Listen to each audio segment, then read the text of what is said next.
নিজেকে বোঝার মতো একজন মানুষ থাকলেই জীবন সুন্দর। নীরবতা অনেক কিছু বলে দেয়, যা আমরা অনেক সময় মুখ দিয়ে বলতে পারি না।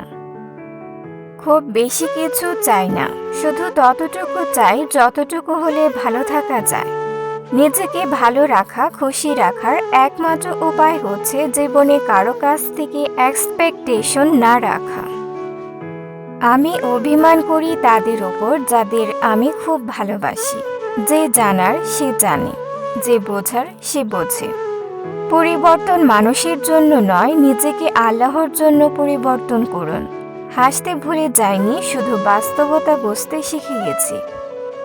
বুঝতে শিখুন কে সময় নিয়ে আপনার সাথে কথা বলে আর কে সময় পেলে আপনার সাথে কথা বলে।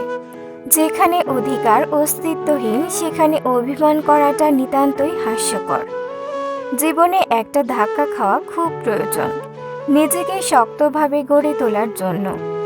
আমি হাসতে হাসতে এক আকাশ সমান অভিমান লুকিয়ে রাখতে জানি। পুরনো ছবিতে আমি অসুন্দর ছিলাম ঠিকই, কিন্তু সুখী ছিলাম। জীবন নিয়ে অভিযোগ করতে নেই, যা হওয়ার ভালোর জন্যই হয়। সময় মানুষ চেনায়, নিজেকে ভালোবাসি না অনেক দিন। অল্প বয়সে ক্লান্ত আমি। মানুষ মূলত দুবার ভুল করে। প্রথম ভুল হয়েছে লাইফে ভুল মানুষকে বিশ্বাস করা, এবং দ্বিতীয় ভুল হচ্ছে ভবিষ্যতে যেন একই ভুল আর না হয় তাই ভেবে সঠিক মানুষটাকে অবিশ্বাস করা। মানুষের যখন অনেক মানুষ হইয়া যায়, তখন তারা পুরাতন মানুষদের আগের মতো গুরুত্ব দেয় না। দরকার ছাড়া যে পাশে সর্বদা থাকে, সে হচ্ছে আপনজন। কাউকে অনেক দিন না দেখে, তাকে স্পর্শ না করে, তার সাথে কথা না বলেও তাকে ভালোবাসা যায়। আমার তোমাকেই লাগবে। আমি যাকে ভালোবাসি, পৃথিবীর সবচেয়ে সুন্দর মানুষ সে। তুমি রাখতে জানলে আমি থাকতে বাধ্য।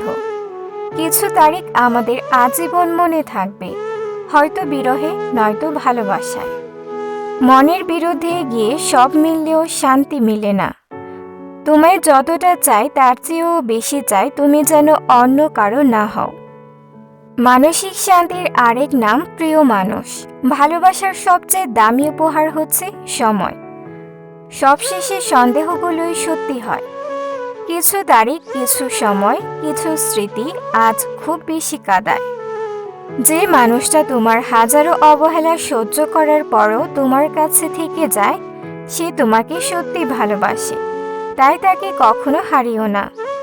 লাইফে কিছু জিনিস না পাওয়াই ভালো। পুরুষ তার খারাপ আচরণের জন্য তার শখের নারীকে হারায়।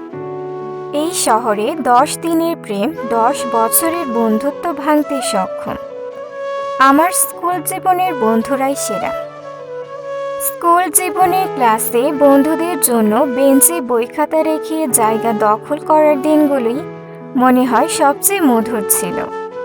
স্বার্থের বন্ধুত্ব আমি করি না।